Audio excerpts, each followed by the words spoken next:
Hey everyone, welcome to episode 36 of the Never Split Up podcast. My name's Nolan, that's Anthony, and today we are covering The Exorcist, released in 1973. How you doing today, Anthony? I'm doing good. How's it going? Going good. Are you excited for this episode? Yeah, this is a biggie. We only have biggies these next 2 months, so this is a huge one though. Yes, it is. Speaking of the next 2 months, do you want to go over the schedule again?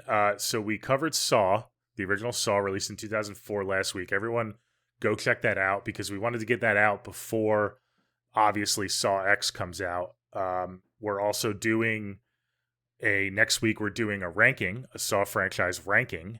So everyone go check out last week's episode and get ready for that. Do you want to cover what else we're covering leading up to Halloween? Because it is a biggie. Yeah, for sure. So obviously, this week we're doing The Exorcist. October 4th is when our Saw franchise ranking will drop, so we both have the chance to see Saw X, Saw 10, at least once. And then October 11th, we're going to do the original Friday the 13th because that week we have a Friday the 13th. And then we have October 18th is going to be a fun little episode. We're both going to talk about some of our favorite Halloween-themed horror movies. So, horror movies that take place on or around Halloween or just give those spooky vibes. And then the next two we're going to round out and end the month with Halloween. So we're going to do Halloween 1978, October 25th. And then we'll do a special Halloween franchise ranking that will release on Halloween, October 31st. So yep, we got the goodies coming up. Yeah, we've been releasing these episodes on Wednesdays, but for the Halloween franchise ranking, we're going to release that on Halloween, which is a Tuesday. So we wanted to get that out for Halloween. Yeah, for special. Sure. Yeah, and that'll bring us right through Halloween into November. It's going to go by quick, especially with all these big episodes, preparing for these big episodes every week. I know. I can't believe September is over pretty much. I know. Yeah, but for now, it's The Exorcist. Again, go check out our Saw coverage and get ready and go see Saw X so you can get ready for our franchise ranking next week. But we also have another big release, Exorcist Believer, coming out in 2 weeks from Friday. Comes out October 6th, so next Friday already. Yeah, so that's why we wanted to... back to back. Yeah, we wanted to fit this in between our Saw coverage, just because this is a direct sequel to the original, so it definitely makes sense for us to cover the original Exorcist before that came out, and we'll eventually get to that new movie in due time. But yeah, we're both excited to talk about this movie. This is one of the horror classics. We're going to be covering a lot of horror classics over the next couple months, but this is our first real big one, released in 1973. Do you have any other announcements before we get into the movie? I know we have a new review that was left on our Apple podcast. Do you want to read that? Let's read that. I love when you guys read the reviews. We appreciate it, and it helps us, improve the channel. So we got a review from Clay Polite. He said, "I couldn't be happier with this podcast. The hosts do a great job of breaking down the horror movies and providing analysis and context. They are definitely coming at this from a lifelong horror fan perspective, which is great. They are also both pragmatic about some of the flaws of these films and don't fanboy out too much. Really great job, and I hope they keep it up." Those are great words of encouragement. I really appreciate the review, and, it also helps out whenever you guys can leave a review or just rate it. Whatever you guys can do, I appreciate it very much. Definitely appreciate it. That's an awesome review. Thank you so much. Really glad to hear that. I think we do a good job of staying, if we don't like a movie, because we've disagreed on some episodes. I think we do a good job of kind of respecting the film, even if we don't agree with it. And then on the flip side, not being totally blind to some of its shortcomings if we do love a movie. So right. I'm glad that that's showing through and people are seeing that. So that's really good to hear. Thanks again. If you want to leave us a review, search us on Apple, because that really helps on our Apple podcast platform. And you can also, comment on YouTube and stuff. Follow us on YouTube. And follow us on Twitter and Instagram at neversplituppod. And we appreciate all your guys' feedback. So without further ado, we're going to get into it. Do you want to cover the cast and crew, the synopsis real quick, and then we'll give our overall thoughts? Yes, let's do it. Okay, so like you said, The Exorcist came out in 1973. 50 years old this year. That's obviously why they're releasing the new movie this year. But The synopsis is: when a young girl is possessed by a mysterious entity, her mother seeks the help of two priests to save her daughter. Um, how many fucking movies have that plot these days? How many movies try to imitate The Exorcist? But there's only one. William Friedkin directed it. Unfortunately, he did pass away. I think a couple months ago or last month. He's a legend. He directed The French Connection. He directed a movie I really love, Killer Joe. But he was a legend, and he did shit that he made this movie in 1973. I don't know how they let him make some of the shit that ended up in this movie, Yeah. but he directed it, and it stars the lovely Ellen Burstyn, who is making her comeback this year as Chris McNeil in Exorcist Believer. We obviously have Linda Blair playing Reagan, and then we have Jason Miller. He's Father Damien Karras, and Max von Sydow. He's Father Marin. And then we have we actually have a pretty big supporting cast for a horror movie. There's a bunch of other little players Yeah. in the movie, but those are like the four that are like really get the spotlight. But there's a lot of other great characters in the movie too. It's very, very, very packed with the cast, and he did a lot with this movie. I'm very impressed. But yeah, that's the cast, and obviously the writer. It's based off a novel that was written by William Peter Blatty, and he actually went on to direct The Exorcist 3. So that's our cast and crew. I want to give a quick shout out also to Mercedes McCambridge, who voices Pazuzu.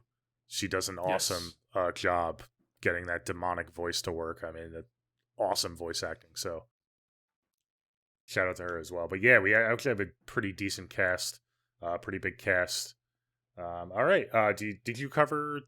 Yeah, you did the synopsis, right? Yeah, that was just the generic IMDb synopsis. Okay. I just read off to you guys. All right. Do you want me to go first on my overall thoughts, or do you want to go first real quick? You can go first if you want, yeah. Okay, I'll go first. So yeah, this is the review of Exorcist. I guess spoilers ahead. We'll give our quick overall thoughts, and I mean, I feel like we don't need to do a recommendation. I mean, this is like, you've either seen The Exorcist, or like, you are too like shy to admit that you haven't seen The Exorcist. So if you haven't seen it, go see it. It's a classic for a reason.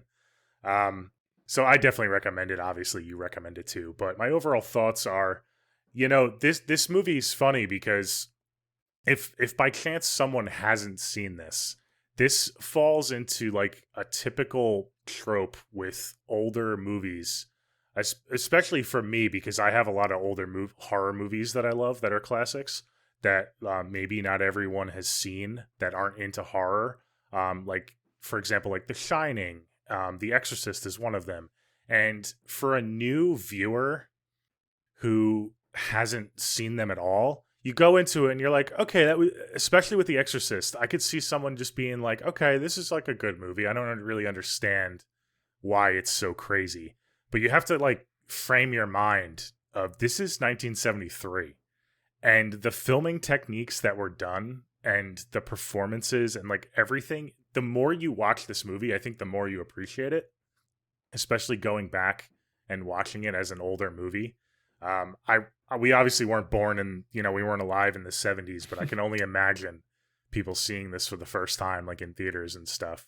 This was just unprecedented stuff, dude. We can definitely get into the practical effects of the exorcism scene and everything. I mean, it's, even if you haven't seen this movie, you've definitely seen clips of this movie because it's just so legendary. One of the points I want to touch on, and I'll touch on it on my overall thoughts of why I like this movie.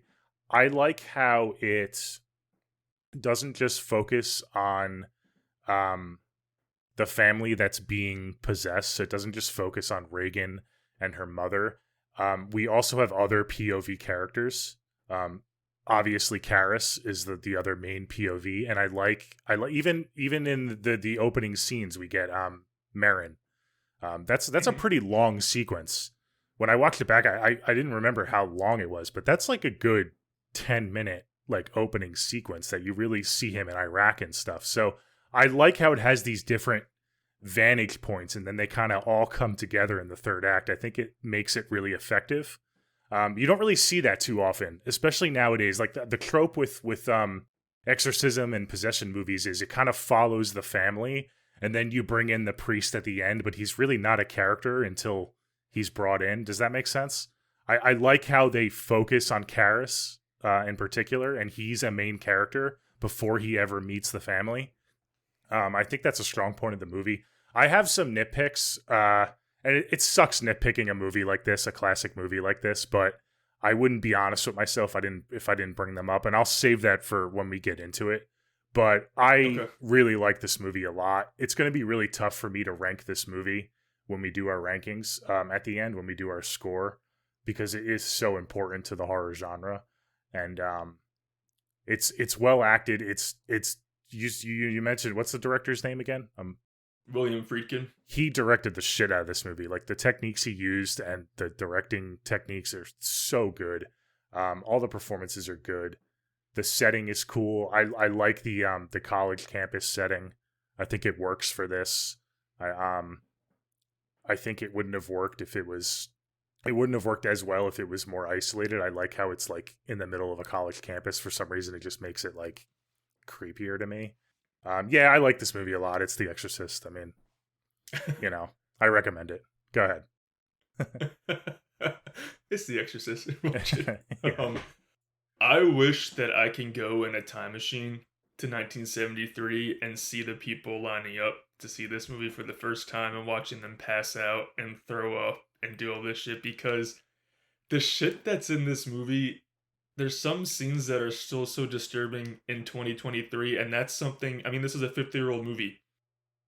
It's just insane that they got away with some of the shit in this movie that probably wouldn't be approved to be in a movie in 2023, but it was in a movie in 1973. It's just insane.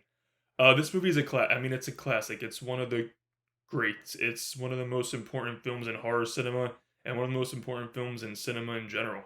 Um, it's fucking The Exorcist, man. It's amazing.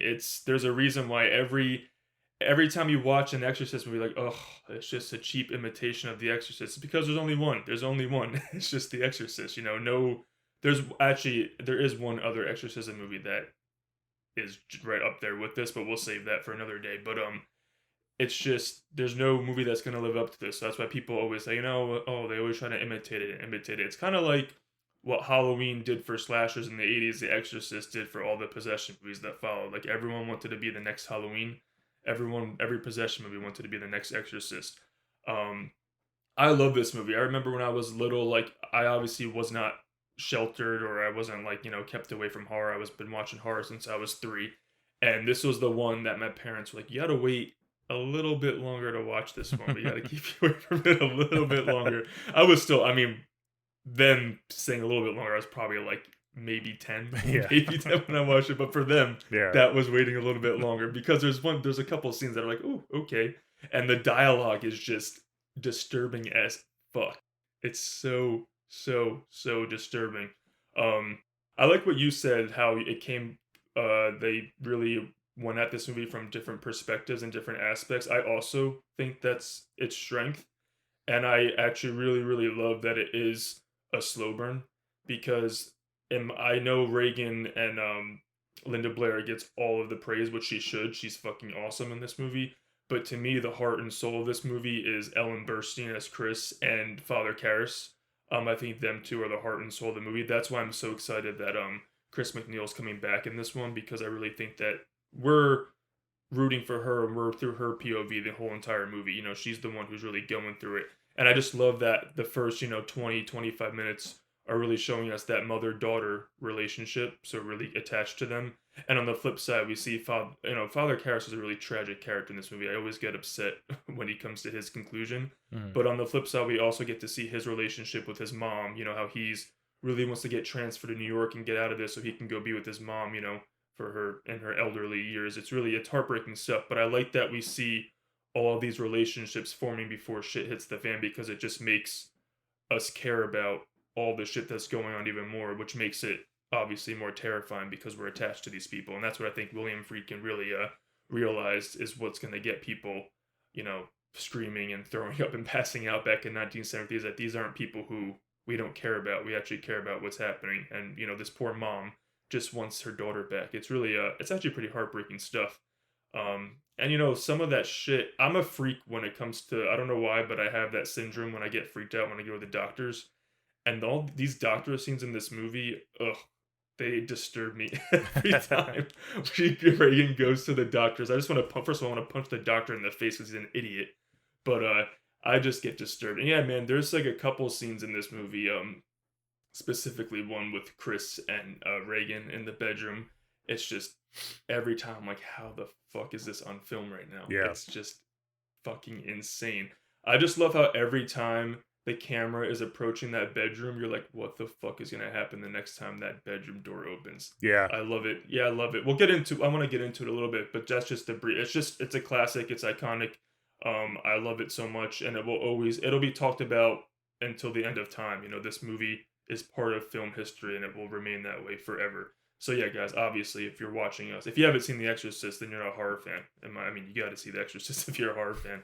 It's an all-timer. It's one of the greats. Many people label it as the scariest movie of all time because of, like you said, the impact it had when it came out. And, you know, people, you know, our parents' generation, you know, grew up with it like, oh shit, The Exorcist. So, yeah, I love it so much. I can't wait to get into it, and I cannot wait till we get this sequel next in, you know, what, a week and a half. So I'm very excited.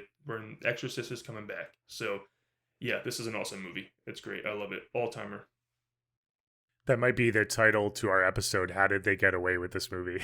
That's pretty much the going to be the through line. That's why I love it so much. Yeah. You know, I like boundaries being pushed, and this movie fucking did it. I know. I still watch it to this day, like you said, and I still am like, how did they do this in the 70s? Like, how was this in theaters? Crazy. Awesome. Exactly. Right? I love what you said, real quick. I love what you said as well, how each time the camera goes towards the bedroom, you're not sure what you're going to get when you open the door. I can only imagine like being in the theater for that in the 70s. And like each time the camera's going towards Regan's room, like it must have been insane, the amount of anxiety that people were feeling. So yeah, like just that tension and suspense. Yeah. Uh-huh. I can imagine it in the theater, the packed house. Mm-hmm. Yeah. All right, cool. Awesome. So let's get into it. This is our review, our full review. What do you think? What did you think about the setting? How do you feel about the overall setting of the movie? I love that we open in Iraq because we get that, you know, obviously we see Father Marin, and he ends up seeing the statue of Pazuzu. I love that opening. I liked how you said that, again, it took its time. It didn't like just get right to it to get a quick shot and then title card. We really saw him exploring, and, you know, we saw all that shit. So I really like that.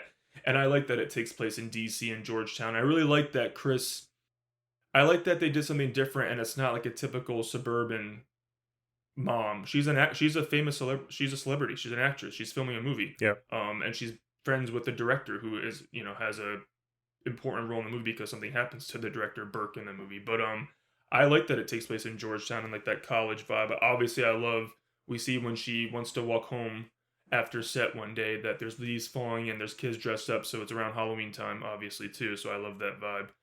Yeah, I really, really, really appreciate the setting. It's not your typical neighborhood town, you know, small town horror movie setting. So I agree with you with that a lot. I really appreciate it. You talk about the Iraq, like the first sequence. It's so intentional. Yeah. Like you said, it's a slow burn, but it's so intentional because it's so effective. Marin really doesn't say much in those first few scenes. He has the one scene where he's talking, but that's pretty much it. It's really just him walking around, figuring, you know, not really figuring out, but he's just kind of like putting pieces together. Like he goes to the statue at the end, and it takes its time, and then you don't see him again until the end of the movie. But the reason that it took its time was because you're not going to see him, and when you do see him at the end, it's that much more impactful because it's like, okay, this is our boy Marin coming back to help this family. Like you feel a connection to him, and you know once you hear from the other from the church that he has done this before and that he's been successful. Now you know that like he's a fucking badass, right? And so like when he comes, that iconic shot of him getting out of the taxi with his briefcase, so fucking good. You're like, all right, let's fucking go. Like Marin's here, like, and it's so intentional because it took its time in the beginning, and it was so effective that when he comes back, it's almost like a superhero moment in a way. And I love it so much. He has the most iconic shot in the movie, which is one of the most iconic shots in maybe not even horror, like film history. When he's like you said, when he's walking up to that house, that's one of the iconic shots and of film. It's a shot of the house and it's a shot of his silhouette. But the Yep. reason it's so iconic is because it's so powerful when it happens and it's so effective. Yep. And that's just, they're setting you up already.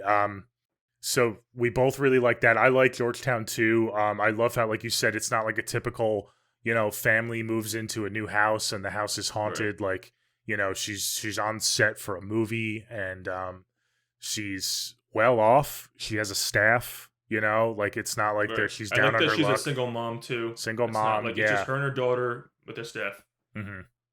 No, I like all that. And speaking of setting things up, the imagery, some of the imagery in this movie, the obvious imagery of Pazuzu, like the flashes of that, is really cool. So good. But I also love, and I'm going to always go back to just how fucking well this was directed. The little stuff, dude, that you notice intentionally that throws you off, like the Ouija board is really the first scene that it happens when they're messing with the Ouija board. The Ouija board clearly moves on its own, right? We all see it. The audience sees it. Captain Howdy. But yeah, Captain Howdy. But the audience sees it. We're like, we have this moment where like, holy shit, like something's happening. But then the film immediately kind of snaps you back because the actors are so nonchalant and they don't realize. And they just, it's a lighthearted scene. So it's like the director's almost like they're fucking with your mind in a way. Because like what you saw, but then all of a sudden it's like it's not a big deal, and it's like, oh, you weren't really supposed to see that, like because the actors didn't see that, and that happens a couple times throughout the movie, and I just love how they do that, and they kind of set you up. I agree. Yeah, I agree, 100%. And talk about imagery. I love that after that whole like Ouija board scene, it's like, all right, something's going on in the house. You just don't know, because when they move in, Chris, she hears noises in the attic, and she's like, oh, we have rats. But Reagan's like, no, that's Captain Howdy. Yeah. I'd be like, what the fuck? I'd be like, adoption, put her up for adoption. Yeah. Well, that's the same thing. That's the same thing in the attic when she goes in the attic. And the candle. The candle goes, but then the what's his name? The keeper. The caretaker. Oh yeah, I can't remember his name. But yeah, I know what you're talking about. He walks in. He startles her, and then it's just like, all right, the audience is like back in like a normal scene with them talking, and it's so quick, but it's so effective. I love it. It's like Friedkin is almost gaslighting his audience so when shit does hit the fan, it's like, oh shit, it was there the whole time. It wasn't real, but it's real. Yeah. He's so good. Yeah. God, he's a genius. But talk about imagery. After that, I love when we go to the local church and you find that like the statue of Mary is just like desecrated. It's just with all the blood on her. It's just so, I'm like, this is just the imagery in this movie is unparalleled, and that's just. And then after that, it just really just goes up, up, up, up, up.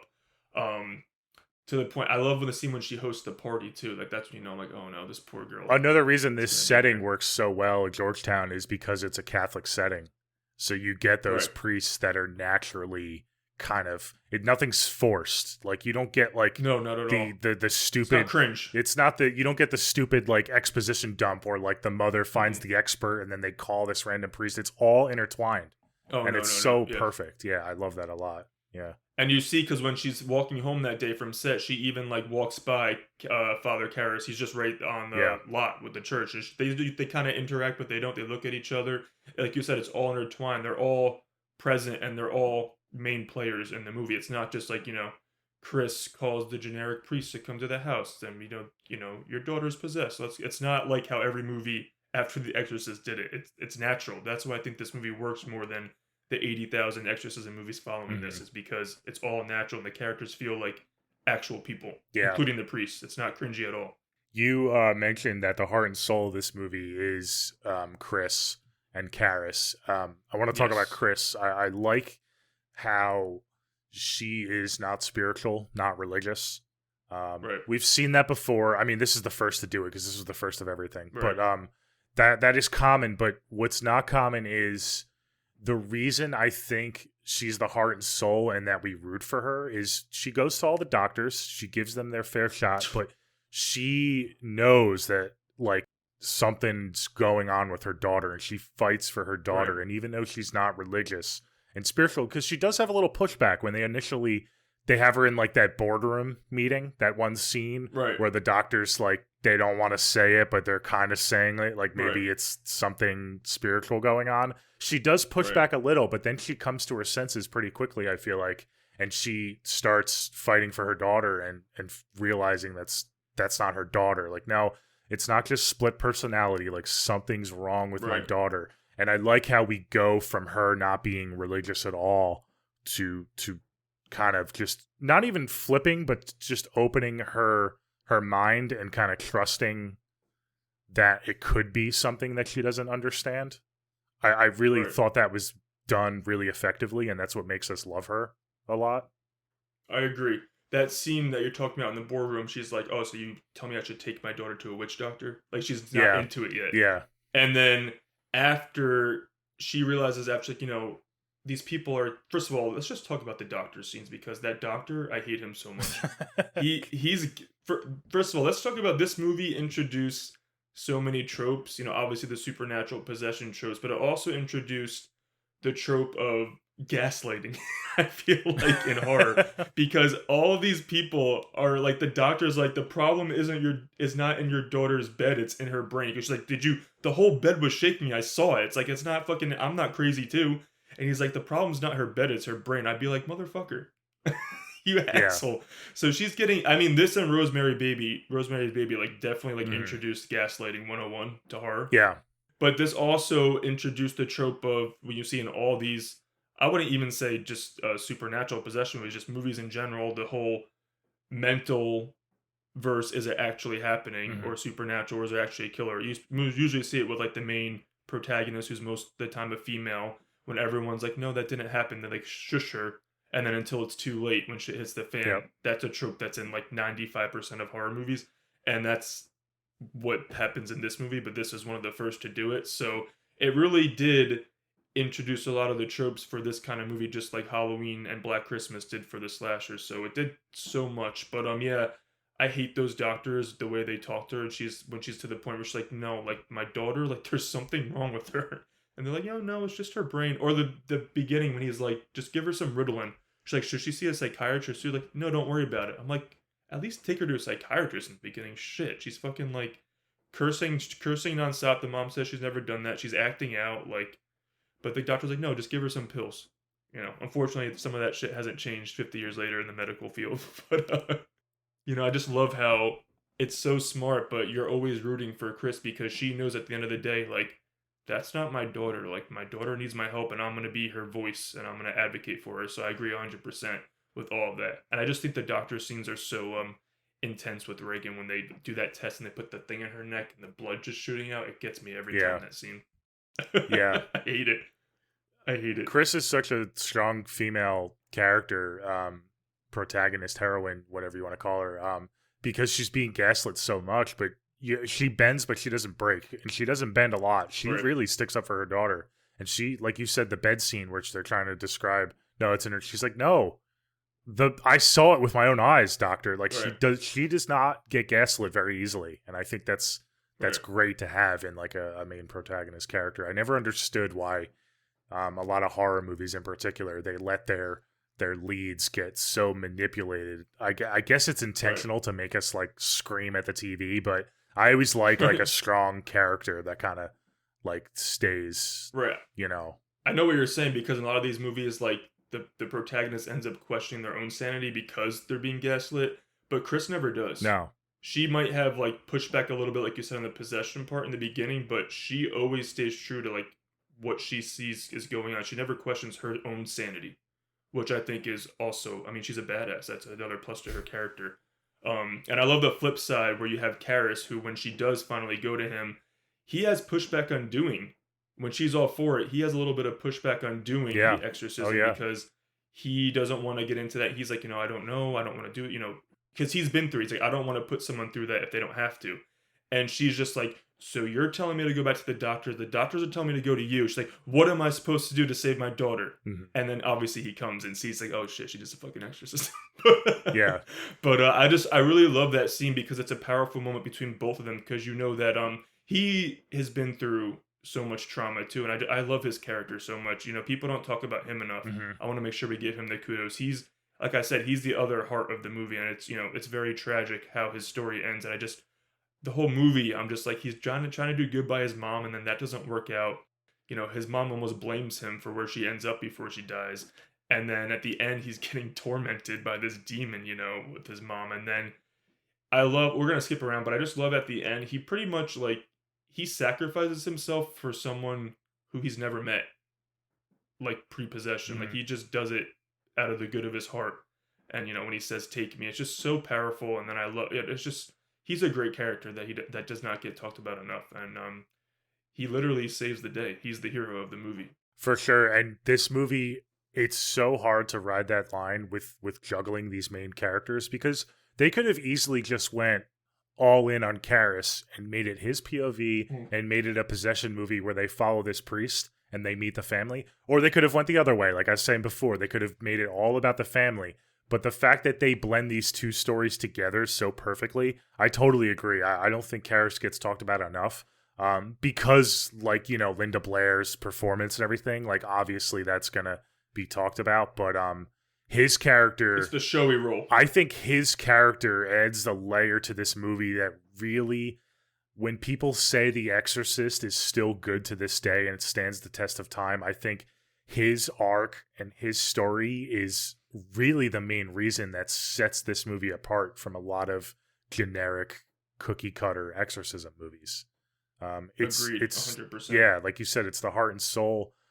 Because by the time we get that interaction between Chris and Karras, where he's explained to her, I'm a psychiatrist, but I'm also a priest, and we don't do exorcisms anymore. Like you have to go back like 200 years to do those. Right. He's like, we already know both characters. Like normally you would just be introduced to that guy in the moment, but because we have some of his backstory already, it's such a good form of storytelling. I love it so much. And yeah, I mean, we'll jump around. I mean, his ending is I really feel so bad for him, man. Like when he sacrifices himself, because there's no hesitation whatsoever. No. He's just screaming like, take me, and he is so convinced that he just needs to get this entity out of Regan. It's so heartbreaking. And then of course he goes through the window, and of course that's how he's gonna die. Yeah. Just Right. comes full circle. I know, it's so sad. But he's smart enough to hurl himself out the window because he wants it to end.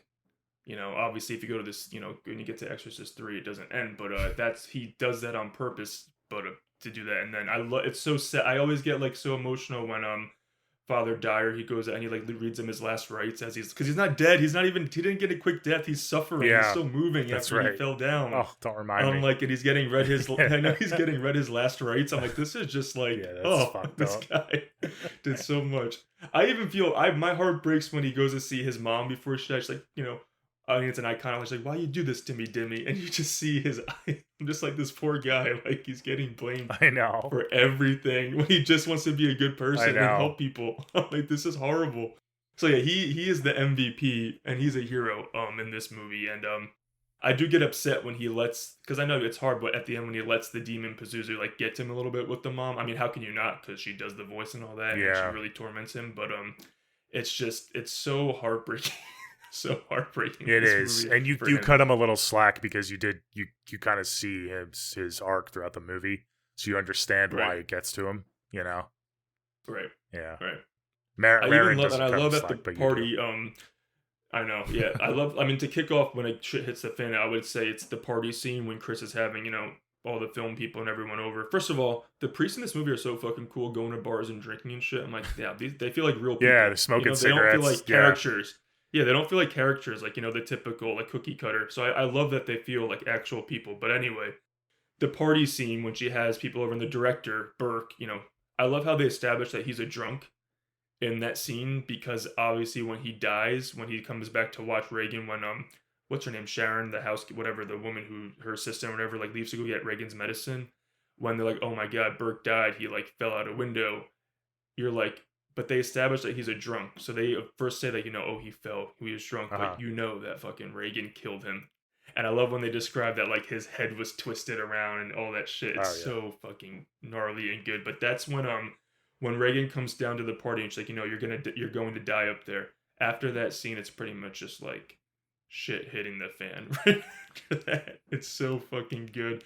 I don't even know if I can say some of the dialogue she has after that, but it's fucking insane. Insane. So fucking good. So good. Yeah. What? So What's your favorite sequence in that bedroom? I was just gonna kind of go the opposite direction. I was gonna get my Okay. nitpick out of the way. Okay, get it out of Since the you way. brought up Regan, I want a disclaimer. This has Okay. no knock on Linda Blair. I think this was Okay. more of probably what the filmmakers intended. I think this was intentional. It's a little much for me. I'm Hmm. not a huge fan of Regan pre-possession. And I know she was kind of possessed the whole movie, but like normal Regan in the beginning is what I'm trying to say. Like sweet and Sweet innocent, and like innocent. I think it like particularly the scene where Chris is tucking her into bed and she's talking about okay. Burke and stuff.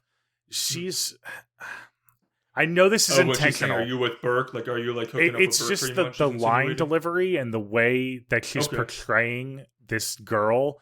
It's almost it's almost sounds like she's like a little 6-year-old. Like it's too over the top, innocent, sweet.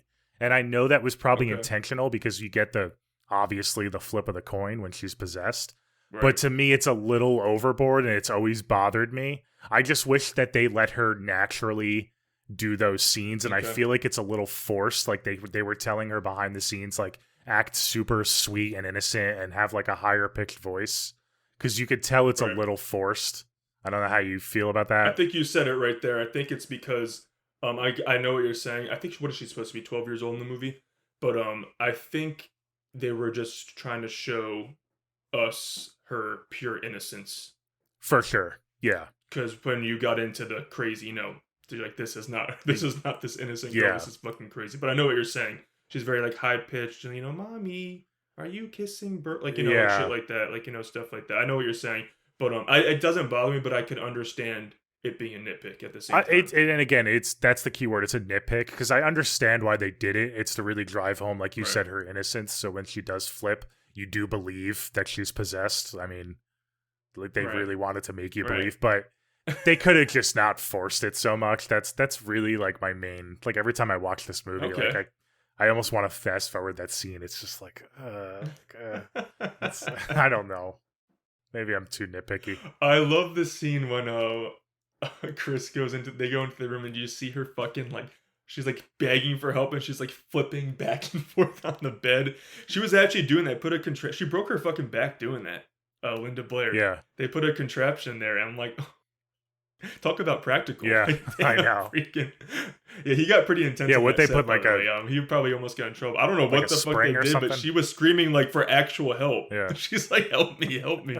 Oh, such a good And I scene. don't Such want a to good scene. I don't want to say that my nitpick is their relationship because I do think that you get that No, I their know what you were saying. closeness. I No. just think in particular her voice and the way she kind of portrays in the Right. beginning. I do think they did a good job of showing how close they were. So I don't want to say that Oh, that wasn't like 100%. a, you No. know, You just wanted that scene specifically in her to feel more a natural 12-year-old rather yeah, than, a cookie cutter little girl. yeah, Pretty much, I would say. pretty much. I don't have, I could see where you're coming from with that. Well, if we're gonna get I don't have really, I have like two nitpicks and I had to like dive for Yeah, them. let's get it all out on the I would table. say, yeah, let's get that. My nitpick is there's the build up, once that scene happens with the party, I would say the movie plateaus at the one scene where my favorite scene in the movie, which is might be the darkest, when Chris goes into the room and you have Reagan stabbing herself, penetrating herself with the cross. Okay. I think that no scene after that lives up to that. So I almost feel like the movie plateau, like that is the plateau. And I think that the second half of the movie, while it's great and it delivers the goods, I don't think any moment lives up to that. And you always want it to get almost build and build and build and build and build until the Yeah. conclusion. But I think that's where like the highest point is for the movie. So I would say that, and then there's a couple, like maybe a couple pacing issues I have with the movie. Other than that, Hmm. you know, other than that, I have really nothing else to complain about. But that is my favorite scene of the movie. When Chris goes into the room and she's just yelling like "Let Jesus fuck you," and she's doing that. I'm like, this is fucking Yeah. insane. Like, how is this happening? How is this happening on my screen right now? And she shoves her face in her and says, "Lick me." I'm like, what the fuck? It's the most disturbing scene of the whole movie for Yeah. me. So do you think that it should have been pushed like back further in the movie? Like maybe it should I have don't. been I think it's saved? placed perfectly. Okay. I think it's placed perfectly, but I think the scenes after that had to live up to it Yeah. with the priest going in, which could have been. I mean, it is intense and disturbing with the priest, but it's not as intense as that scene. And I think Chris should have been in the room a little bit too at the end too. I know she wanted to lead the business to they told her obviously they don't want her in there because they didn't want her to get manipulated by Pazuzu. But I think that we were missing that mom moment with Reagan, when they were doing the actual exorcism. So maybe I wish that Chris was in the room for some of it too. Again, nitpick because she was right there downstairs. But and we needed to have the two priests get their moment in the spotlight. But I just think that there's no moment that comes close to the intensity, insanity, and just like that's definitely the moment that people must have been throwing up Oh and yeah. passing out. Like, but I don't think that any. I mean, while you have the vomit at the end, that shit like helped me through her stomach, and you have when she's doing that crazy shit, cutting herself, and pretty much telling Damien his mother sucks cocks in hell. Like, there's a bunch of crazy shit that happens in the end, but that there's nothing that lives up to that moment when Chris walks in that room and then she gets barricaded in that room. It's such a perfectly directed scene that you're just like, oh god, Chris, she's never gonna come back from experience. Like, she's gonna have to be in severe therapy for the rest of her life after that Yeah. scene. It's horrible. I would never trust my daughter after that moment ever. I'd be like looking back at her like, oh shit. But yeah, that's my only nitpick is that to me is the plateau of the movie. And when a movie, especially a horror movie, you always want it to continue to build, which it does, but it just doesn't hit that note for me again in the movie. That's I'm it. That's glad you really didn't my have an only issue nitpick. with the pacing, or I'm sorry, with the placement, because I think it's placed No, I perfectly don't. because it gives you. I always forget how early on it is when it happens. Right. Um, So it's like half it's midpoint. it's like it's nowhere near the climax, like you said. It kind of No, it no, no, takes a no. turn from there, but it's such a what the fuck moment. It's so Right. effective, and it's like you said, it's so jarring, and just this is the one scene where when we talk about like how did they get away with this. I mean, this is the first scene Right. that I think of whenever someone talks about this movie and like how it got away with stuff. The language, but just that like you see it, you pretty much see it all. Like Right. there's so much blood and um yeah, no, I agree. And just another like what your other nitpick I wanted to touch on. I actually like it. The fact that she doesn't go in the room at the end, Chris. Okay. Because I always like find myself yelling at characters for not listening to the experts. So I like how she respects Marin and Karis and she kind Right. of lets them do their thing. I don't know, I Right. just think it's refreshing to see and I like that. So I don't have a problem with that. Yeah, and it's smart because when Marin arrives at the house, he warns Karis before the exorcism starts that like this demon attacks you like psychologically. Yep. And you see that Karis even has issues holding that off. So I can imagine that Chris would have a lot of issues because she's obviously not a priest and an expert in this scenario. So I get it. I feel like it could have also had an opportunity for a good emotional moment between her and Reagan or slash Pazuzu could have messed with her a little bit. I always like things get a little messy Yeah. and disturbing, but I agree. I agree. I understand Um, Marin's cold approach to everything. Like you can't make it personal. right. That's why he didn't want her in there. Matter of fact, If I had to like talk about that sequence, I do wish we do get a little bit more of them. Like when Marin first arrives, he tells Karis to go get some holy water and get some of the tools. But that's about it. Mhm. And then they kind of just start. I wish we got a little bit more buildup of Mm. Marin in the house, like kind of planning everything. Because he kind of gives Karis that one, like you said, that one pep talk, pretty much. and that's about it. And he just like throws him in there with Right. him, and it's like he trusts this guy that he's never met. Right. Like I wish we got a little bit more interplay between them before it like hit the fan and they got into the room. But you know, Right. that's just me on the fly, just thinking about it. You know, nitpicking. Can't Right. say that I really. And we should in the beginning of the movie, Marin, he also finds in Iraq, he finds the St. Joseph medallion, which is obviously important throughout the whole movie when they do the exorcism at the end. But I love when Karras goes in the room and he sees his mom, like the demon is showing as his mom. It's just so, again, it's so fucked up. It's so fucked up that he's so tormented. But he tries, he's like, you're not my mother, blah blah blah. And then Marin just is like, all right. He almost like excuses, like, all right, Karras, go over there, and he just starts the exorcism. Like, Marin's like, we gotta get down to business. We gotta save this girl. He's a badass too. Yeah. I just really love I love their dynamic too. You have the super experienced Marin Marifet, and you have Karras, who is kind of like going through it between losing his mom, not really wanting to commit to do the exorcism, but knowing that she needs it. It's just, there's so much going on in the movie, but everyone is valid in what they're going through. I would have I loved it too, and I would have even enjoyed it if when they took their first break, when they took halftime, if they would have like water break, if they would have had like a little conversation or two, like between each other, but you don't really get that. Okay. So yeah, I love their dynamic, and I just wish we got a little bit more of that for sure. What about Marin's death scene? Because obviously he goes back in their room, and we go back and find him. Because I think it's smart, because Pazuzu knew, like, after they do the power of Christ compels you, and they're like, okay, we get it. Pazuzu knew the whole time that, like, Marin was going to die, have a heart attack. Like, Pazuzu knew that it was going to get away with it right there. It's just, it's so scary. It's so creepy. I love when Karras goes back and you just see him laying on the ground, just lifeless and dead. So what do you mean? I like that we didn't what do get you mean the detail. He knew the whole time? I like that we didn't get the detail. I think Pazuzu knew that the exorcism wasn't going to be a success because Marin wasn't going to make it out. So he knew Marin was going to die. Right. Okay. Right. Because I don't think that Pazuzu like actually killed Marin. I think the whole Marin just had a heart attack. Yeah. No, that's interesting. I agree with you. That's an interesting fold that he knew the whole time, kind of like he predicted it. And then he also kind of knew that, like, he thought that Karras was going to be weak and not be able to follow through because of all the torture. But, little do you know that Karras is a fucking hero. Yeah. Superhero. But I really like that, Pazuzu was like, oh, I know I just have to deal with Karras. And now, like, this girl's fucked. Like, we're going to get away with this shit. So correct me if I'm wrong, but it makes it more intense. Karras sees his mother, right? He sees the vision, and that's what makes him leave the room, and that's why Marin goes in alone, right? So, I think wait. Why does Marin? I think Karras goes to the side, and then he continues.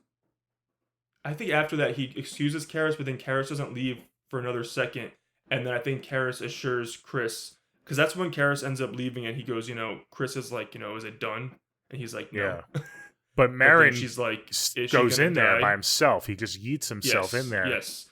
I think Marin takes him out and then goes back in. So I think you're right. After that happens, like because there's also a point where when the demon's tormenting Karras and like saying shit, he just goes to the side of the room, but then he still stays in with Marin. But then after he sees the mom, that's when Marin excuses Karras and brings him out and then goes back in alone. Which again, that's a dumb moment. Yeah, it is. I mean, it makes you wonder his intentions. Like maybe Marin just knew that he had to do this alone. Like I don't know what his mindset was. Like you said, he was no joke. He was all business. So maybe he just didn't have the patience. Maybe because he was the one in the beginning that found the medallion, that he thought he was good with the St. Joseph medallion, that he's the one who saw the actual statue of Pazuzu, that like, it was his destiny to do it. Yeah, I don't know, because earlier on in the movie when you hear Marin's name right before he comes, you hear that he was involved in another exorcism previously, and the priest says that it lasted months. So I was expecting, him to be taking his time. Like it was going to be a marathon, not a sprint. So it's a little bit weird how he kind of, I guess because of the connection with the statue and stuff, but it's a little bit weird to me why. Maybe the condition of Regan too, like she was like deteriorating. Yeah, like, she was in pretty rough shape. Rapidly. Yeah, I think he just was bad. Like, I need to do this right away. Like I can't wait on this guy Karras to get his shit together. I think he saw that it was urgent. Like he's like, Karis, fucking get your shit together, bro. Like I got this. Yeah. But I love that moment between Karis and Chris when he even tells her, she's like, is my daughter gonna die? He's like, no. Like he's like determined to save this Mhm. girl who he's never even met. Like he's such a bro. Like I love him so much. MVP. Yeah. And him and Chris are the MVPs. But I don't know. I just think it's again like it's not a happy ending because these priests die. You know, Burke's dead, and Chris went all through this shit. But it's the only way. I feel like it couldn't have ended any other way besides Karras sacrificing himself. That was the perfect way Yeah. for him to go out. In my I opinion, agree. I thought that's the only way the movie could really end without being tacky. I thought that was like the perfect ending for it. No, I agree. Especially if you want to have a happy ending for Chris and for Regan. They Mhm. needed to like not only get rid of Regan's possession, but it needed to go somewhere. So the fact that it went into Karras and then he jumped out the window, I think really like Right. solidified the happy ending for the other characters. That Karras really like his Right. sacrifice really did matter.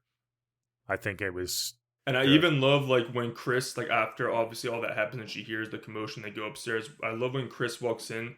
She's like so heartbroken because she sees the window. She's like, oh no, Karis, he's gone. He went out the window. She doesn't go to Reagan until she calls out for, she doesn't sprint in and go right to Reagan. She's held back and she's like, oh no, like he's dead. And then Reagan obviously calls for her mom and she goes up to her. But I just love that moment where she's like has that moment of grief. She's like, oh, they saved my daughter, but they didn't make it. It's so Yeah. heartbreaking. No, I agree. I You love it, love it, love it. I never answered your question. I kind of cut you off before. My favorite I was just bedroom gonna scene. ask. I said, "What's your favorite moment?" I was just My, gonna ask it again. Like, let's get to that. yeah, no, it's cool. My favorite moment, believe it or not, is the first real moment we get when she's on the bed, like going up and down on the bed, like Shaking. breaking her back on the bed. Yeah.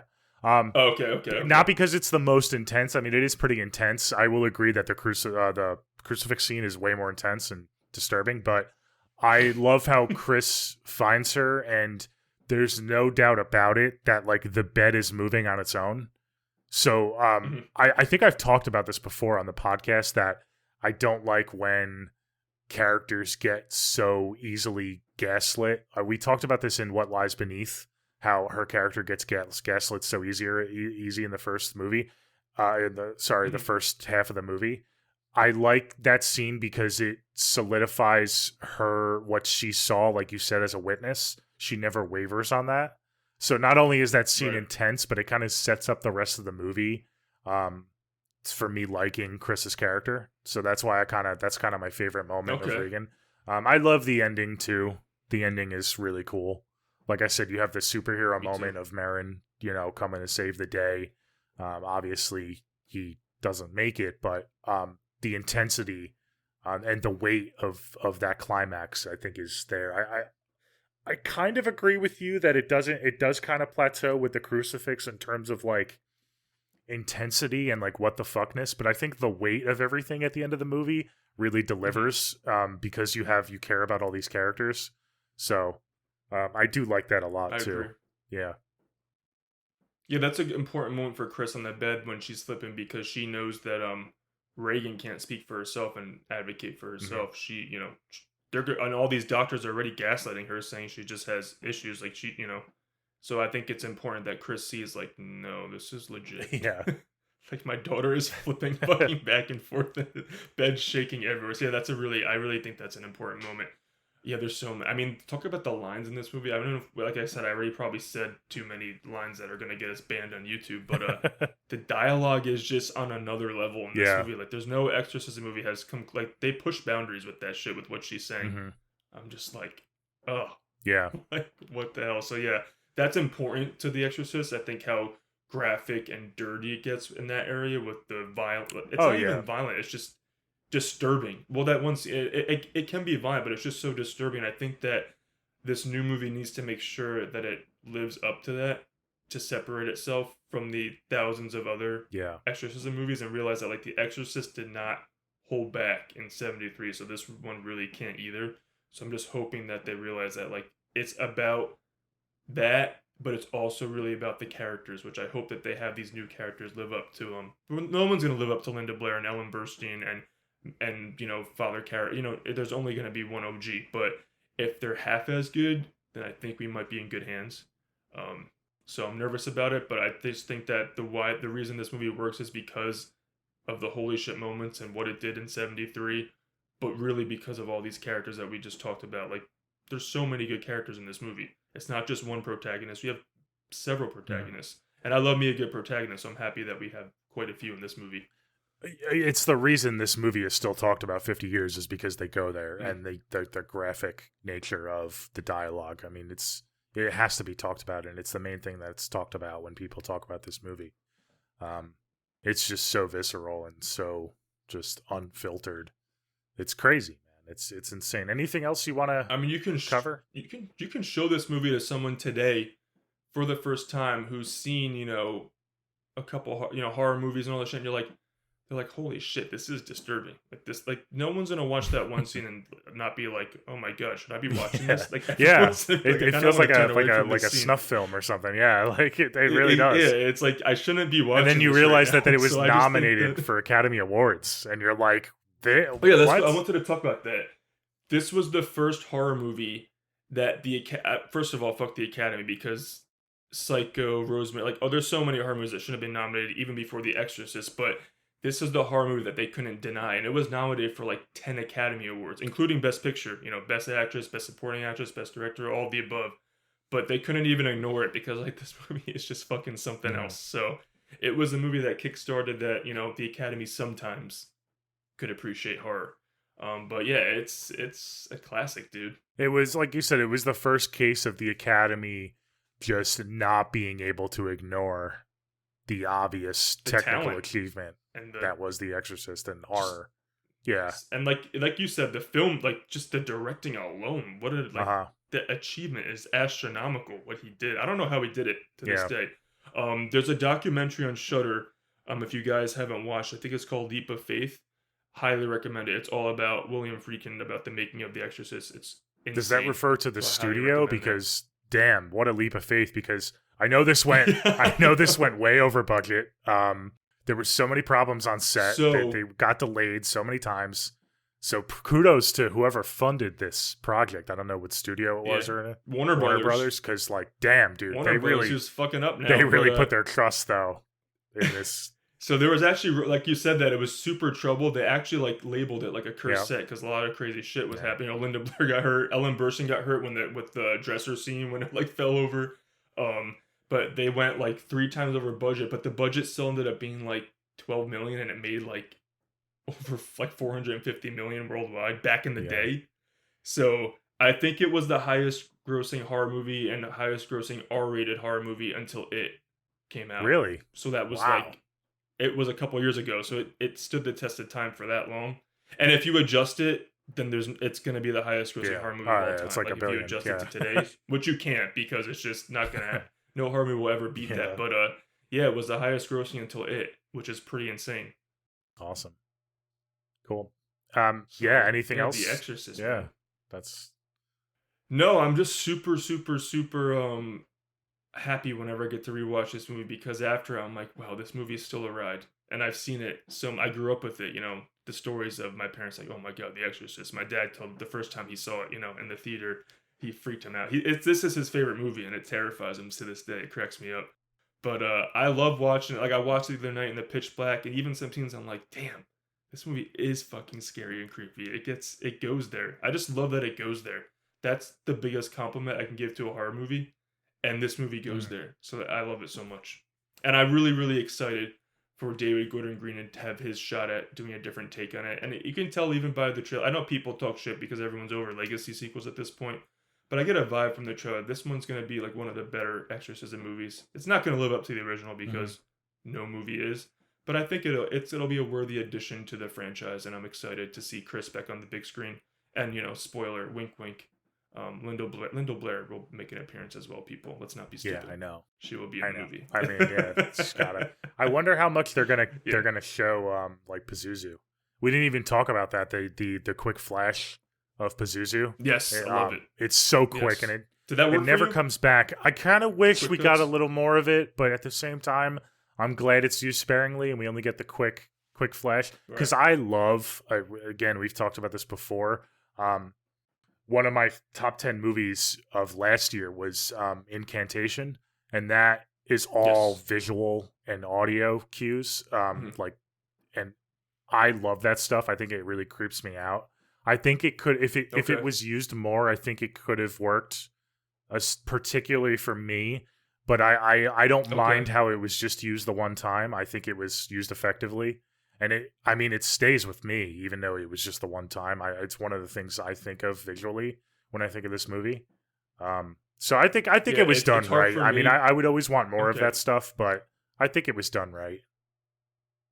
It's hard for me because I've recently like I've been watching for the last probably like I don't know decade or whatever. I only watched the director's cut, so there's a little bit more of that Okay.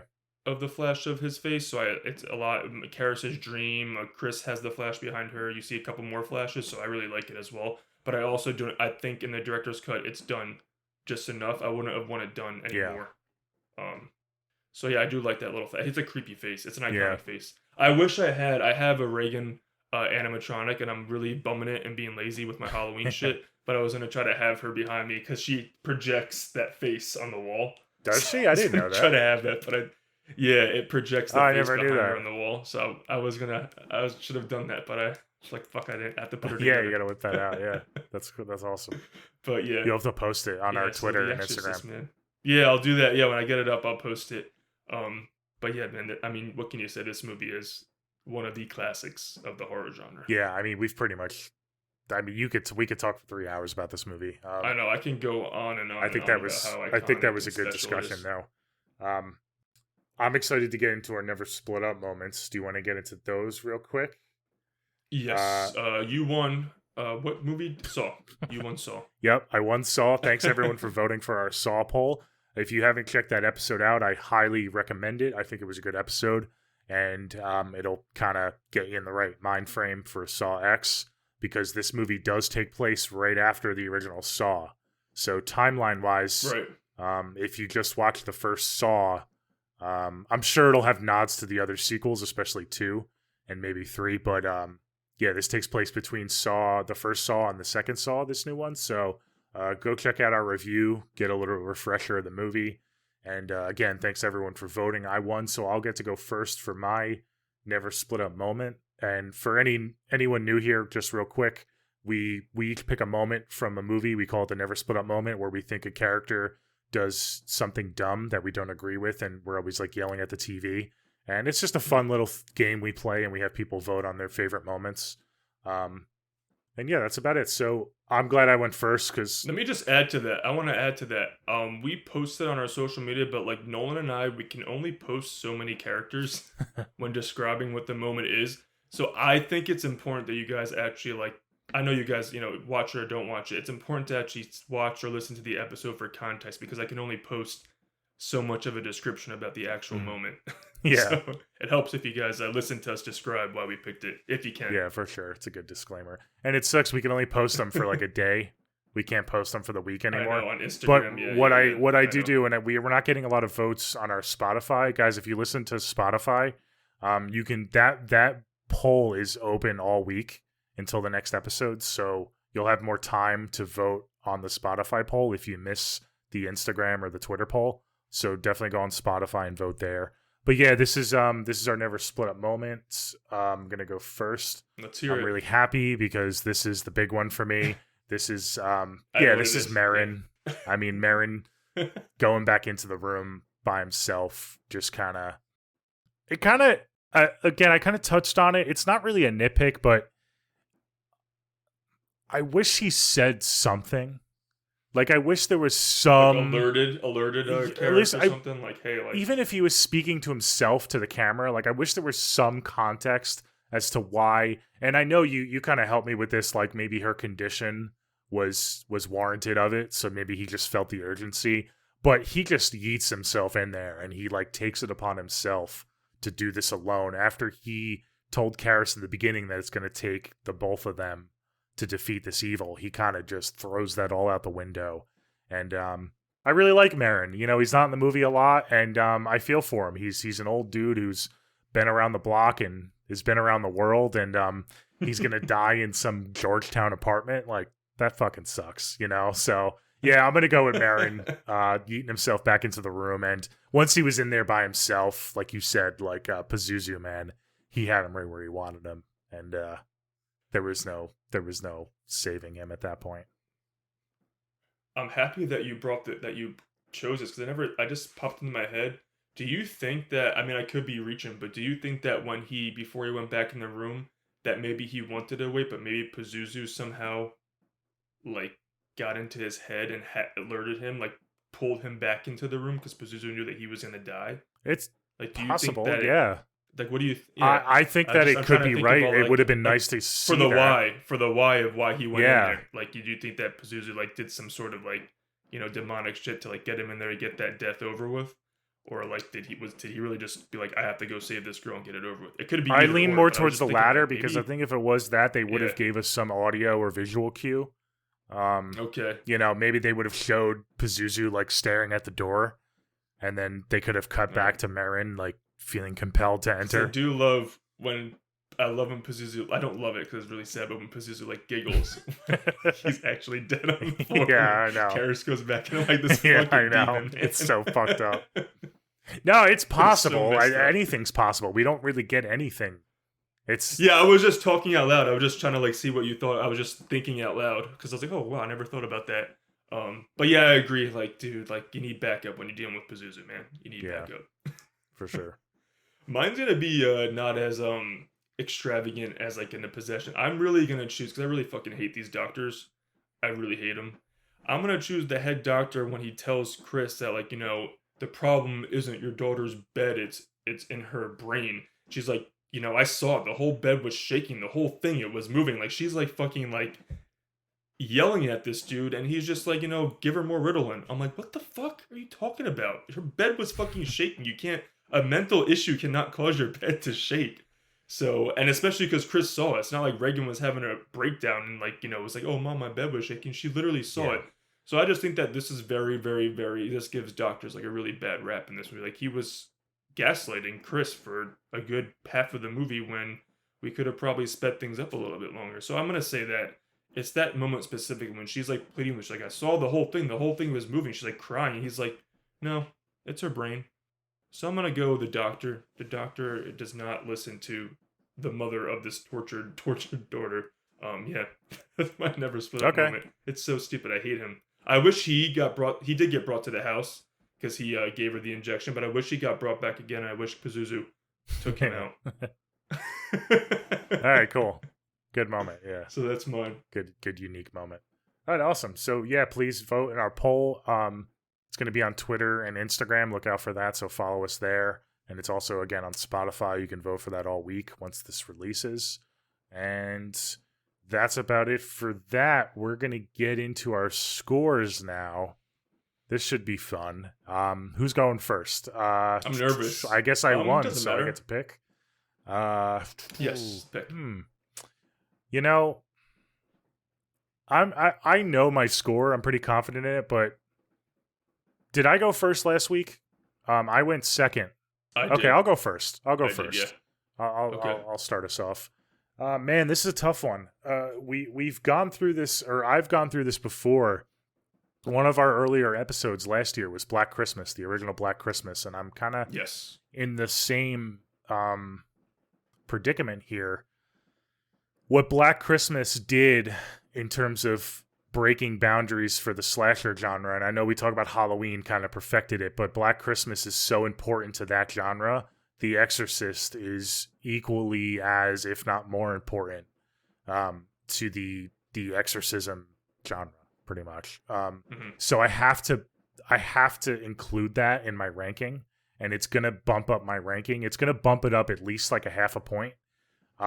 I'm going to give The Exorcist, out of 10, I'm going to give it a... I'm going to give it an... fuck. 8.9. 8.9. Okay. Just borderline all-timer for me. Yeah. Yeah. Okay. It normally would be like mid-8s, but because it's so important and it does things so well for the 70s, I have to factor that in. So, yeah. I got to give it its due. Got to Okay, give it cool. its due. Damn, man, the 70s were like banger for horror. Damn, so good. Okay, yeah, I like that score, 8.9. Um, this movie to me is really important. I mean, it's the movie that my dad specifically, like always talked about, that terrified him. And when I finally saw it, I was like enthralled with it. I'm like amazed by like I'm like, oh shit, he wasn't kidding. Like they did get away with this shit in this. Like they did some shit in '73 with this movie. Um, I love it so much. I love the character. Like you with me, you guys have seen the pattern that I'm really a character person. I really love a good character arc and character development. And I think this movie does it, whereas a lot of the exorcism, possession, supernatural horror movies these days just focus on the scares rather than building their characters up. And that to me is a big no-no. You know, I want to care about these people and what's happening to them. I love it so much. I mean, we didn't even talk about the tubular theme. Like the Exorcist bells is one of the most iconic themes in horror Yes, and I know. cinema. Yep. Up there with Jaws and Yes, we Halloween, didn't talk about and that. Yep. Psycho. So that's iconic. Um, I like I said, my nitpick is I think the movie does plateau and it has like one or two pacing issues, but other than that, I'm in love with it, and it is my dad's gonna kill me, but it is my second favorite exorcism movie. My second favorite, but it's up. It's Okay. fucking peak. It's amazing. I'm going to give it because it just is such a important piece of horror history, and it's The Exorcist. It's a classic. I'm gonna give it a 9.7. Nice. It's really up there Okay, for me. 9.7. Yeah. Awesome. Damn near perfect. Yeah. Yeah, for me, it's right up there. To be Okay, perfect. cool. Yeah, I was interested to hear your score because after you were talking about your pacing issues and plateau issues, I wasn't sure how much that really weighed, but that really is like nitpicky. So it really doesn't Right, affect yeah. the score. Because the scenes that are in there after that are still great. Yeah. It's just that one scene is just to Yeah. me like the all timer Okay. scene. Oh, cool. Awesome. So we got an 8.9 and a 9.7. So I think that does The Exorcist pretty good justice. We both love this movie. It's Yes. just not my personal Yes. favorite for like all timers. That's why it's Well, it's a everyone little has bit personal. borderline for don't me. go after Nolan. I- Don't go after I- Nolan because I- 8.9 exactly. is amazing. Yeah, 8.9 is like borderline legendary. So It's just you have your preference to your favorite classic yeah, that's horror all. movies. That's all. Yeah, and again, I didn't really touch on this too much, but I didn't grow up with this movie from a young age like you did. I definitely saw Right. it as an older kid, but I don't really have the attachment to it. Like you said, it's your father's favorite movie. My Right. family wasn't an Exorcist movie. My brother was into like slashers and stuff, so I more grew up with that. Right. So I've kind of appreciated this movie over time as an adult. So maybe that's why Right. it's a little bit lower, but it's still, I mean, 8.9. I love this movie too. It definitely has cemented itself. It'll still be talked about, I think, another 50 years from now. And people will still be Right. talking about how it went there Oh, and 100%. how gruesome it is. 100%. For sure, yeah. 100%. And it's funny because the last two movies we covered were Saw and this, and I mean, I'm obviously so amped for Saw 10, but that's your anticipated Yes. movie, and mine is Exorcist Yeah. Believer. So we have a little flip. And it going reflects on. our scores But it's too. also, it's exciting Because I gave Yeah, Saw a much because higher. I was an 8 point. What was I, an 8.8 for Saw? So pretty Yeah. much like kind of identical, but swapped. yeah. For And they're both movies. coming out 1 week That's apart. interesting. So that's Yes. fun time. That is kind of Yeah. interesting. So yeah, we got to see how these two movies. I hope that they are at least, an entertaining installment. Both of them. I have faith in both of them. Yeah, awesome. Okay, that's about it. Until next time, we're going to be covering the Saw franchise next week. So everyone, again, go Get your tickets ready. to see Saw X. Get your rankings ready. We would love to hear your rankings once we post the episode. So get them ready. And we're excited to continue this Halloween season. It's going to be a great time. And anything else you want to say before we wrap this up? No, yeah, just guys, our schedule's packed. We have some banger episodes coming up. So if you can maybe, let people know, tweet on whatever it's called now, tweet on X or Twitter, yeah. whatever it's called, share episodes, like it. It's annoying, but if you can subscribe, I really want to get to that 100 subscriber mark, like before the Halloween season's over. So let's get that. Yeah, going. let's get that. But yeah, let us know your rankings, how you like. I did a poll about what the most anticipated big theatrical horror release coming up, and Saw did win. Saw X did win. But I'm gonna do another one. I do think that The Exorcist might beat at the box office though. So just let us know what you guys think about all that and what you want us to cover. We're always open to ideas. We did a commentary. We love doing lists. So if you want to see us do something crazy, let us know. Awesome. You can find us on X and Insta. That's going to take a while for me to say. X and Instagram. I'm going to say Twitter. X / Twitter and Instagram at neversplituppod. Again, what Anthony said, we'd love to get those subscriber numbers up on YouTube. So follow us on YouTube, subscribe on YouTube. And you can also see our faces on YouTube if you just listen. You can watch us on YouTube, and also on Spotify has the new feature where you can watch us on Spotify on the Spotify app if you want. Oh, I didn't know that. Yeah, we're on Spotify. We're on video now cool. on Spotify too, so that's cool. But cool. Until next time, this is the Exorcist review, and we'll see you guys later. Bye.